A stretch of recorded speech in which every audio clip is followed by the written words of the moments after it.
সংসদ ভবন ঘেরো কোনো কর্মসূচি, সচিবালয় ঘেরো কোনো কর্মসূচি এমন কোনো কিছু না।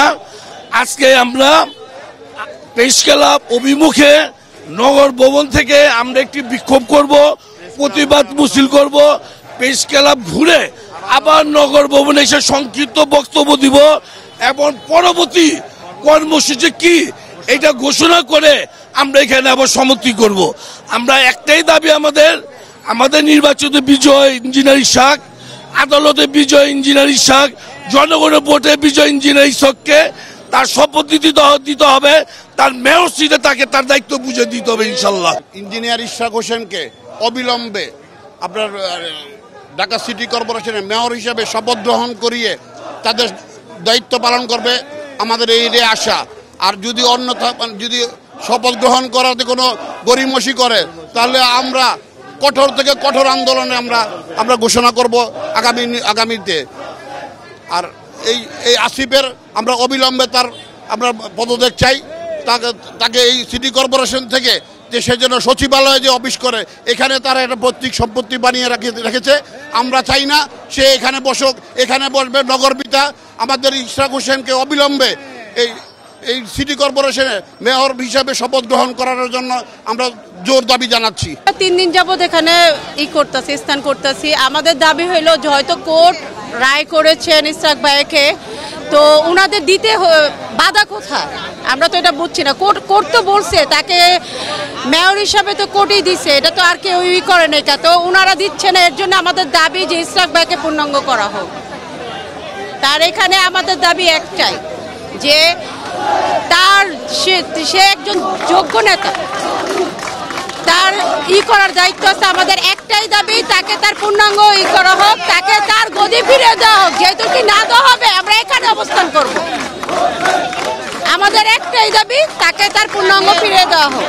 আজকে যদি আমাদের দাবি মেনে না নেওয়া হয় আমরা এখানে অনশনে বসে থাকবো, আমরা যাব না যে পর্যন্ত ওনার একটা যে কোনো না দেওয়া হয়। কিন্তু আমরা আন্দোলন চালিয়ে যাব দেশের জন্য। আমাদের দেশটা পঙ্গু হয়ে বসে রয়েছে, আমাদের এখানে অনেক ইমরলম্বী দরকার একজন। আমাদের যে রাস্তাঘাটের অবস্থা, যে পানির অবস্থা, এগুলোর জন্য আমাদের একটা দরকার। তার জন্য নাকি অবলম্বন আমাদের দেওয়া দরকার। আমাদের যখন উনি কোর্ট থেকে রায় পাইছে আমাদের উচিত আমাদের দিয়ে দেওয়া, অবলম্বন বিলম্ব না করা। আমরা চাই ইসহাক ভাই আমাদের আসুক। আমরা অনেক ভূগন্ধিতে ভুগছি এখন রাস্তাঘাটটা। এটা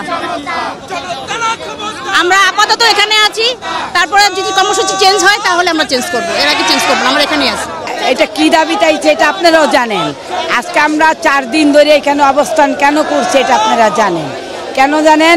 যে এইখানে আজকে 5 বছর আগে আমাদের জনতার মেয়র জনগণের ভোটে, জনগণের ম্যান্ডেট নিয়ে সে মেয়র হয়েছে, তাই না? কিন্তু এই সরকার, অবিরত সরকার আমাদের মেয়রকে এইখানে বসার জন্য অনুমতি দেয় না, এটা আপনারা জানেন। কিন্তু তারপর মামলায় জানেন একটা মামলায় রায় হয়েছে, নির্বাচন কমিশনারও তারে এখানে বসার জন্য রায় দিছে। কেন সরকার কিসের জন্য, কিসের ভিত্তিতে যে সরকার যখন আমাদের এটা মেয়রকে এখানে পুনর্বাসন করতে, এইটা দায় নিশ্চয়ই আমাদের উপদেষ্টা।